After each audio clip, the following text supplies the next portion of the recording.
2010ஆம் ஆண்டு வரை பலிகாமம் வடக்கினுடைய மயிலிட்டி, தோலகட்டி, தையிட்டி, பலாலி, வசாபுலான் இந்த பகுதிகளில் இருந்த இந்து ஆலயங்கள், வரசித்தி விநாயகர், இங்கே நான் உங்களுக்கு இந்த படத்தை காட்டுகிறேன்.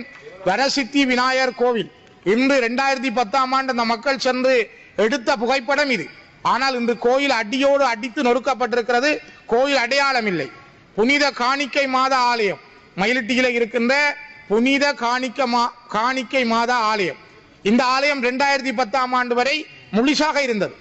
அந்த முழுசாக இருந்த ஆலயத்தை 2010ஆம் ஆண்டுக்கு பிறகு, இது ஒரு 150 ஆண்டுகள் பழமை வாய்ந்த தொல்பொருள் கொண்ட ஒரு ஆலயம், இந்த ஆலயத்தையும் இராணுவத்தினரை வைத்து மகிந்த ஆட்சி காலத்திலே அடியோடு பெயர் தெரிந்திருக்கிறார்கள். இவ்வாறு தொல்பொருள் அடையாளம் கொண்ட வரலாறு கொண்ட தேவாலயங்கள், இந்து ஆலயங்கள், சைவ ஆலயங்கள் அழிக்கப்படலாம் என்றால், ஒரு நிமிஷம், இடித்து அழிக்கப்படலாம் என்றால் ஏன் வலுக்கட்டாயமாக பைபோஸாக அமைக்கப்பட்ட ஒரு புத்த விகாரை ஏன் இடிக்கப்படக்கூடாது?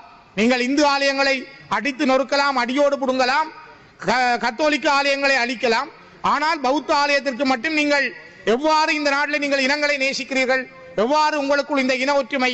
ஆகவே உங்களிடம் முதல் நல்ல மனங்களை மாற்றுங்கள். சிங்கள மக்களுக்கு உள்ளதை சொல்லுங்கள். மக்கள் புரிந்து கொள்ளக்கூடிய வகையில் உங்களுடைய உரை முடிவடைந்திருக்கின்றது.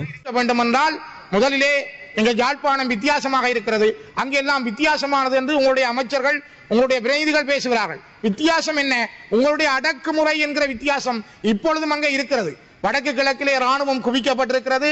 ராணுவத்தினுடைய முழு அடக்குமுறைக்குள் தான் மக்கள் இருக்கிறார்கள். ஆகவே அங்கு வித்தியாசம் தான். அதனை முதல்ல நேரம் முடிவடைந்திருக்கின்றது. மக்களுக்கு வழங்குவதற்கு தயவு செய்து முன்வாருங்கள். அதற்காக நீங்கள் முயற்சி செய்தால் நீங்கள் இந்த நாட்டினுடைய நல்ல அரசியல் தலைவர்களாக எதிர்காலத்தில் அடையாளப்படுத்தப்படுவீர்கள். தயவு செய்து அதனை சிந்தியுங்கள். சிங்கள மக்களிடம் அதனை கொண்டு செல்லுங்கள்.